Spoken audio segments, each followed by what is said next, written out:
Hey everyone.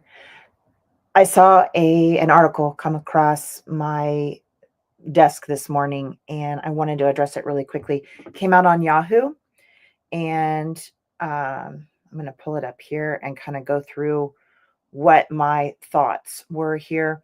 It is titled, "Which is Healthier, Seed Oils or Butter? New research reveals how to lower risk of heart disease and cancer." When I started going through this, it is suggesting that they did like a 30-year study based on mailed in, well, they were sort of folks filled in the dots on surveys. There we go. Surveys. Wow. Never start a live video without your brain plugged in first. They were sending out surveys specifically to nurses, and they've done this over like a 30-year period. Something they say 221,054 adults. So they're setting this up for you to be seeing that it's coming from health professionals that are surveyed. It's a lot, it's a big sample size. And over 30 years, a study here should be really valid, the data that they're gathering.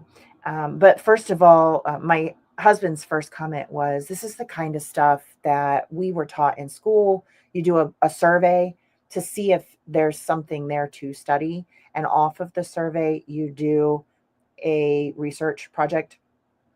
But now we're studying, now we're doing surveys and then we're presenting them as scientific findings, which is problematic to begin with. But nonetheless, it is disturbing to see here that these nurses were submitting in time periods over and over again, of how much butter, some of them were consuming butter, and some of them were consuming seed oils. And the trend, I'm going to scroll it down here, 33 years, by the way, not 30. The trend is that folks who consumed the highest daily amount of butter, about 3 small pats, were 15% greater. They had a 15% greater chance of dying. And they're looking at cancer and other problems, just dying younger. Those who had consumed the seed oils, in contrast, were 16% lower risk of dying. So, taking everything, they say they accounted for degenerative diseases, long-term degenerative diseases. They said that they were pulling out outliers in this study. So again, that makes it even more feeling like, we've got 33 years, we've got a high test pool. This is because it's nurses, we feel that that is a population of folks that are trustworthy in being able to report things properly. Um, and so if we look at all of that, regardless of where our bias is, I'm going to say, if you've never watched anything from me, my bias is that butter is better.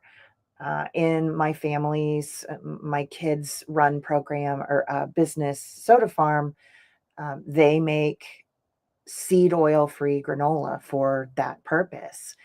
We stick with butter based ghee, and that is, in our firmly held conviction, healthier. And in traditional eating, it is held to be healthier. There is a trend right now towards getting away from seed oils, canola and soy, and things that are rapeseed, and things that are being used in snack foods as being unhealthy.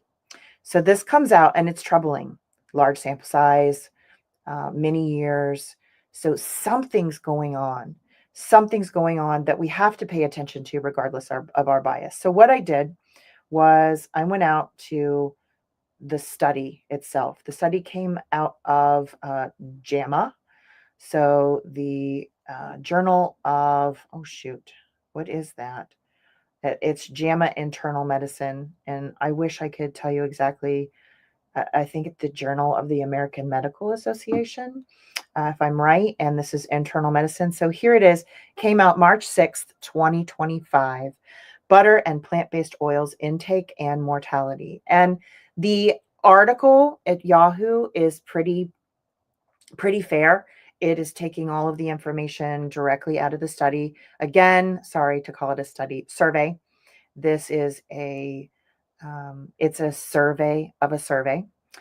And if we start to scroll down, though, I wanted to know, what do we term as butter? And that may seem really silly. Butter is butter, right? I mean, butter comes from cows. We whip it up. It's milk fat from cows. But what were they terming as butter?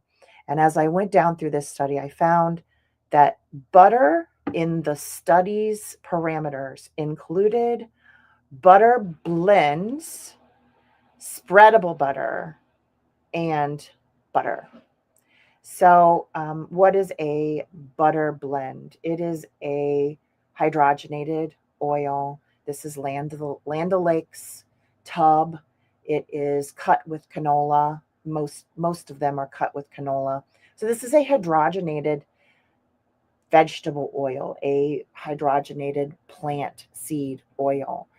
So in effect, a lot of this study is actually comparing people who did seed oils, and primarily we're talking about soybean oil, primarily we're talking about olive oils, which are good. And those folks that were reporting that were using olive oil plain. They were using it as a salad dressing. They weren't necessarily frying in it or doing anything like that. And we were comparing that in this study to people who are using butter, but also people who are using spreadable butter, which involves changing the makeup and potentially adding some chemicals to it. I haven't gotten a good line on what makes butter spreadable to go into those tubs, but my suspicion is that we've got an addition of some extra oils. Butter blends, which are doing hydrogenated oils for sure, and butter. So it's not really a study that has compared butter to seed oils. It is comparing butter to some butter to seed oils raw, and then we're comparing people who are consuming Land O'Lakes spreadable butter and really margarine with butter in it. Further, in the biases, the things that they call out that may be contaminating their data, they admit that a lot of the people that they're surveying might not know the difference between butter and margarine. And there's a big difference. But honestly, I thought about doing this little video in the grocery store and standing in front of this display. But if you walk into a Walmart or a Myers or even some of the specialty stores, you get down to Kroger's or IGA, when it's butter, there are mostly margarines in that section. And people think that butter is a bigger term and it encompasses a lot more. It's just something that we spread on our toast or we butter our bread with. So it could be including country crock. It could be including straight up margarine in this as well, which absolutely will contribute to higher inflammation and higher mortality and higher cancer rates. And so that is not unexpected. And so I think what this study is that's being published, we have to look at who funded it, which I haven't chased down, but we have to look at what's happening right now in the market. And right now there are more and more snack foods and offerings that are coming out that are claiming to be seed oil free. So we have an entire industry that is feeling under pressure and threatened because their market share is likely going to disappear the more consumers decide that seed oil laden foods are bad for them. So here we have a study that comes out and says that people that eat seed oil products are 16% less likely to have lower rates of mortality and cancer and problems. And it looks really good with lots of people and a long term of study. But this is a great illustration of what we need to do every time we see something come across a news feed like that. Um, Give it credence, even when it challenges your worldview or what you have accepted as true. Always give it a chance. There could be something to mine there, even if we find that it's completely invalid. There could be something to learn from. There could be a modification in the way that we consume a food that is worth considering. But 9 times out of 10, when we see something that's alarmist like that, that goes against everything we know to be true, it's really important to pull up the study and to read through, understand what are when they have terms like butter or seed oil, understand what those mean, how they are defining it for the study, understand what other conditions in the human beings they're looking at. So are they looking at other aspects of diet? Are they looking at, was the person sick to begin with? All of these variables matter in what the data that comes out of the study will tell us. Also, look at the biases at the end, the things that they admit might contribute to clouding the results and giving false results. Also, look at whether this is a true study. Is this a double blind study?